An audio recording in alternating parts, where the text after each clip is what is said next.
Assalamualaikum warahmatullahi wabarakatuh. Selamat datang di channel YouTube kami. Hari ini, kami akan membawa Anda dalam perjalanan melintasi sejarah kebijaksanaan spiritual yang tak terlupakan, jejak Wali Songo. Siapa yang tidak kenal Wali Songo? Mereka dikenal seseorang yang gigih menyebarkan ajaran agama Islam pada abad ke-14 di Tanah Jawa. Para Wali Songo tersebar di Jawa Timur, Jawa Tengah, dan Jawa Barat. Mereka cepat dikenal masyarakat luas karena kerap berdakwah tanpa memaksa harus masuk Islam. Masyarakat Muslim di Nusantara pasti sudah tak asing lagi dengan Wali Songo. Wali memiliki arti wakil, sementara Songo memiliki arti 9. Dengan demikian, Wali Songo adalah 9 wakil atau wali Allah Subhanahu wa Ta'ala. Perjalanan dakwah Wali Songo telah dicatat dalam sejarah penyebaran agama Islam di Indonesia. Mereka telah meninggalkan banyak jejak dalam berdakwah. Wali Songo membawa perubahan besar terhadap masyarakat Jawa yang dulunya banyak beragama Hindu-Buddha. Berikut kisah selengkapnya. 1. Sunan Gresik atau Syekh Maulana Malik Ibrahim dikenal dengan nama Maulana Maghribi, Syekh Maghribi. Ia diduga berasal dari wilayah Maghribi, Afrika Utara. Namun demikian, hingga saat ini belum diketahui secara pasti sejarah tempat dan tahun kelahirannya. Sunan Gresik diperkirakan lahir pada pertengahan abad ke-14. Ia merupakan guru para wali lainnya. Sunan Gresik berasal dari keluarga Muslim yang taat. Kendati ia belajar agama Islam sejak kecil, namun tidak diketahui siapa saja gurunya hingga ia menjadi ulama. Pada abad ke-14, Sunan Gresik ditugaskan untuk menyebarkan agama Islam ke Asia Tenggara. Ia berlabuh di desa Leran, Gresik. Saat itu, Gresik merupakan bandar kerajaan Majapahit. Tentu saja masyarakat saat itu banyak yang memeluk agama Hindu dan Buddha. Di Gresik, ia menjadi pedagang dan tabib. Di sela-sela itu, ia berdakwah. Sunan Gresik berdakwah melalui perdagangan dan pendidikan pesantren. Pada awalnya, ia berdagang di tempat terbuka dekat pelabuhan agar masyarakat tidak kaget dengan ajaran baru yang dibawanya. Sunan Gresik berhasil mengundang simpati masyarakat, termasuk Raja Brawijaya. Akhirnya, ia diangkat sebagai Syah Bandar atau Kepala Pelabuhan. Tidak hanya jadi pedagang andal, Sunan Gresik juga berjiwa sosial tinggi. Ia bahkan mengajarkan cara bercocok tanam kepada masyarakat kelas bawah yang selama ini dipandang sebelah mata oleh ajaran Hindu. Karena strategi dakwah inilah, ajaran agama Islam secara berangsur-angsur diterima oleh masyarakat setempat. 2. Syekh Raden Rahmat atau Sunan Ampel. Sunan Ampel memiliki nama asli Raden Rahmat. Ia memulai dakwahnya dari sebuah pondok pesantren yang didirikan di Ampel Denta, Surabaya. Ia dikenal sebagai pembina pondok pesantren pertama di Jawa Timur. Sunan Ampel memiliki murid yang mengikuti jejak dakwahnya, yaitu Sunan Giri, Sunan Bonang, dan Sunan Derajat. Suatu ketika, Sunan Ampel diberi tanah oleh Prabu Brawijaya di daerah Ampel Denta. Ia lantas mendirikan sebuah masjid. Di sana, masjid tersebut dijaga oleh Mbah Sholeh. Ia sangat terkenal sebagai orang yang selalu menjaga kebersihan. Hal itu juga diakui oleh Sunan Ampel. Hingga suatu hari, Mbah Sholeh meninggal dunia. Ia lantas dimakamkan di samping masjid. Sepeninggal Mbah Sholeh, Sunan Ampel tak kunjung menemukan pengganti penjaga masjid yang serajin Mbah Sholeh. Akibatnya, masjid tak terurus dan kotor. Sunan Ampel kemudian bergumam, seandainya Mbah Sholeh masih hidup, pasti masjidnya jadi bersih. Seketika itu pula sosok serupa Mbah Sholeh muncul. Ia lantas menjalankan rutinitas yang biasa dilakukan Mbah Sholeh, namun tak lama kemudian meninggal lagi dan dimakamkan persis di samping makam Mbah Sholeh. Peristiwa itu terulang hingga 9 kali. Konon Mbah Sholeh baru benar-benar meninggal setelah Sunan Ampel meninggal dunia. Metode dakwah dari Kanjeng Sunan Ampel terkenal dengan keunikannya, di mana ia melakukan upaya akulturasi dan asimilasi dari aspek budaya pra-Islam dengan Islam, baik melalui jalan sosial, budaya, politik, ekonomi, mistik, kultus, ritual, tradi keagamaan, maupun konsep sufisme yang khas untuk merefleksikan keragaman tradisi Muslim secara keseluruhan yang dibahas pada buku Mazhab Dakwah Wasathiyah Sunan Ampel. 3. Syekh Raden Makhdum Ibrahim atau Sunan Bonang. Sunan Bonang adalah salah satu wali Songgo yang menyebarkan ajaran agama Islam di tanah Jawa. Ia memiliki nama asli Syekh Maulana Makdum Ibrahim, putra dari Sunan Ampel dan Dewi Kondrowati, Nyai Ageng Manila. Namun, ada versi lain yang mengatakan Dewi Kondrowati adalah putri Prabu Kertabumi. Dengan demikian, Sunan Bonang adalah Pangeran Majapahit.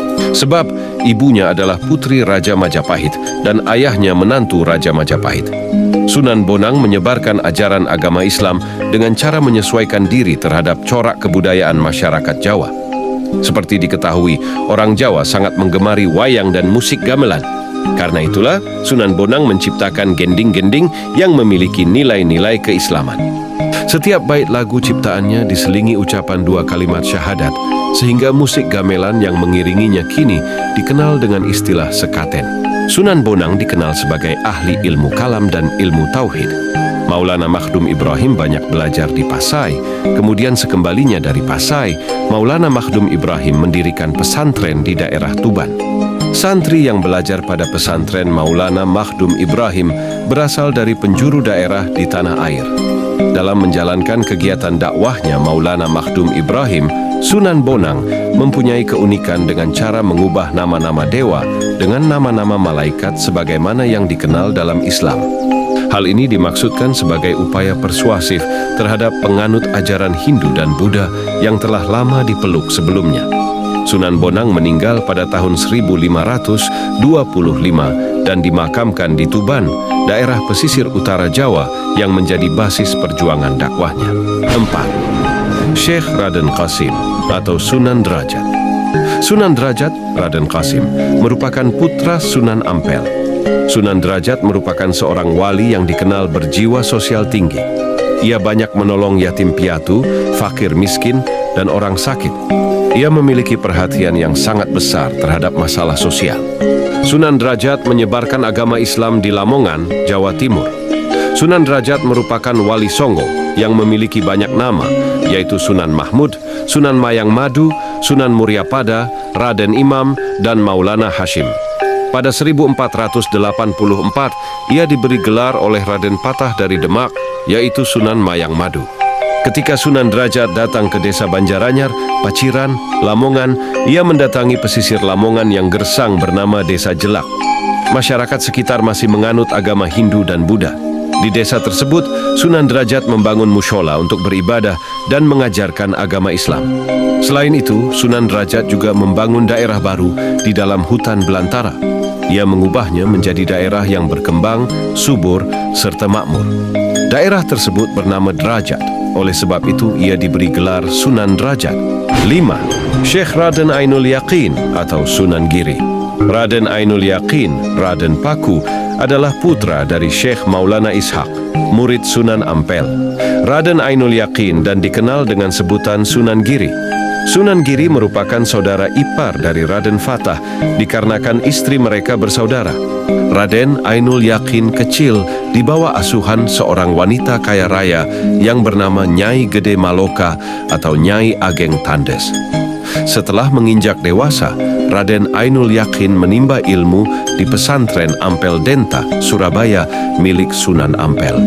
Di sini ia bertemu dan berteman baik dengan putra Sunan Ampel yang bernama Maulana Makdum Ibrahim. Ketika hendak melaksanakan ibadah haji bersama Sunan Bonang, keduanya menyempatkan singgah di Pasai untuk memperdalam ilmu keimanan dan tasawuf.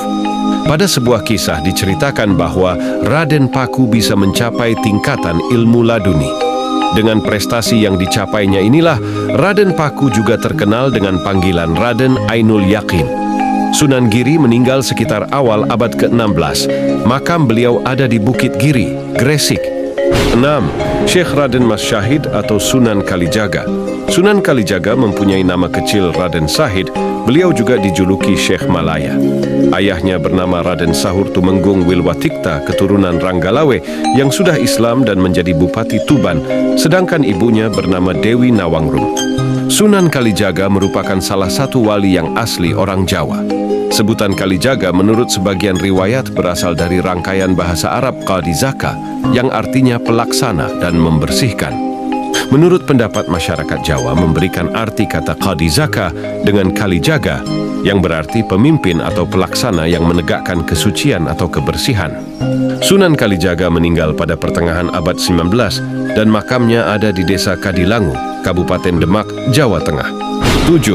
Syekh Raden Ja'far Shadiq atau Sunan Kudus. Sunan Kudus biasa juga dikenal Ja'far Shadiq atau Raden Undung. Beliau juga dijuluki Raden Amir Haji sebab ia pernah bertindak sebagai pimpinan jamaah haji Amir. Dikenal sebagai seorang pujangga cerdas yang luas dan mendalam keilmuannya. Ja'far Shadiq, Sunan Kudus, merupakan putra Raden Usman Haji yang menyebarkan agama Islam di daerah Jipang Panolan, Blora, Jawa Tengah. Dalam silsilah, Sunan Kudus masih keturunan Nabi Muhammad SAW. Tercatat detail dalam silsilah, Ja'far Shadiq bin Ratuku Usman, Haji bin Raja Pendeta bin Ibrahim As-Samarkandi, bin Maulana Muhammad Jumad Al-Kubra, bin Zaini Al-Husain, bin Zaini Al-Kubra, bin Zainul Alim, bin Zainul Abidin, bin Sayyid Husain bin Ali radhiyallahu anhu. Sunan Kudus juga dikenal dengan julukan Wali Al-Ilmi karena sangat menguasai ilmu-ilmu agama, terutama tafsir, fikih, usul fikih, tauhid, hadits, serta logika. Sunan Kudus juga dipercaya sebagai Panglima Perang Kesultanan Demak. Ia mendapat kepercayaan untuk mengendalikan pemerintahan di daerah Kudus, sehingga ia menjadi pemimpin pemerintahan, bupati, sekaligus pemimpin agama. Sunan Kudus meninggal di Kudus pada tahun 1550. Makamnya berada di dalam kompleks Masjid Menara Kudus. 8. Syekh Raden Umar Said atau Sunan Muria. Sunan Muria adalah putra Sunan Kalijaga dengan Dewi Saroh. Nama aslinya adalah Raden Umar Said. Semasa kecil ia biasa dipanggil Raden Prawoto. Dikenal sebagai Sunan Muria karena pusat dakwah dan bermukim beliau di Bukit Muria. Dalam dakwah, beliau seperti ayahnya. Ibarat mengambil ikan, tidak sampai keruh airnya. Dalam sejarah tidak diketahui secara persis tahun meninggalnya, dan menurut perkiraan, Sunan Muria meninggal pada abad ke-16 dan dimakamkan di Bukit Muria, Kudus. 9. Syekh Syarif Hidayatullah atau Sunan Gunung Jati. Dikenal dengan sebutan Sunan Gunung Jati, nama asli beliau adalah Syarif Hidayatullah. Beliau adalah salah seorang dari Wali Songo yang banyak memberikan kontribusi dalam menyebarkan agama Islam di Pulau Jawa, khususnya di daerah Jawa Barat. Syarif Hidayatullah dikenal sebagai pendiri Kesultanan Cirebon dan Banten. Dalam bukunya Sejarah Banten, Hussein Jajadiningrat menyatakan kedua nama, yaitu Fatahillah dan Nurullah, merupakan nama satu orang. Nama aslinya adalah Nurullah, kemudian dikenal juga dengan nama Syekh Ibnu Maulana. Nurullah yang kemudian dikenal dengan nama Sunan Gunung Jati berasal dari Pasai. Penguasaan Portugis atas Malaka pada 1511 dan akhirnya Pasoi pada tahun 1521 membuat Nurullah tidak tinggal lama di Pasai.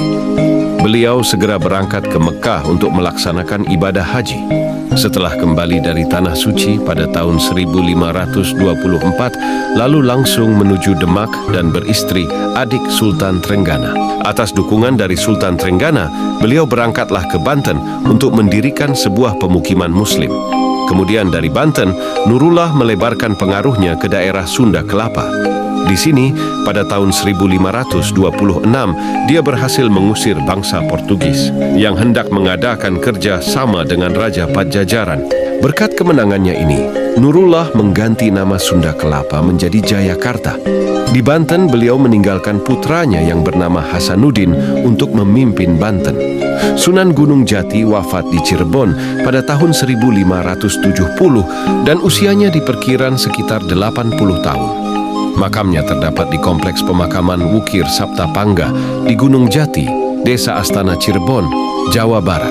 Kami berharap bahwa perjalanan ini akan menginspirasi Anda untuk mengeksplorasi kekayaan sejarah dan kebijaksanaan spiritual Wali Songo. Terima kasih telah menonton video kami. Jangan lupa subscribe channel kami untuk mendapatkan lebih banyak konten sejarah dan budaya.